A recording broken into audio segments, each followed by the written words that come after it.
Maayong adlaw mga bata. Karon atong pagahisgutan ang mga gamit sa mga pulong ako ug siya. Ako gamiton sa usa ka nag-istorya o nagsaysay. Mga pananglitan. Una, ako si Ana. Ikaduha, ako usa ka sugboanon. Ikatulo, ako ang naglabas sa sinina.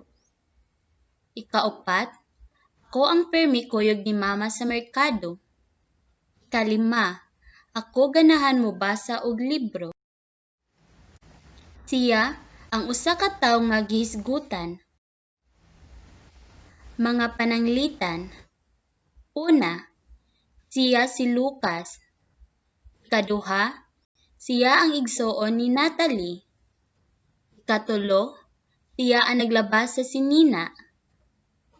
Ikaupat, siya ang akong maestra. Ikalima, siya ang puutan nga anak ni Jenny ug Kit.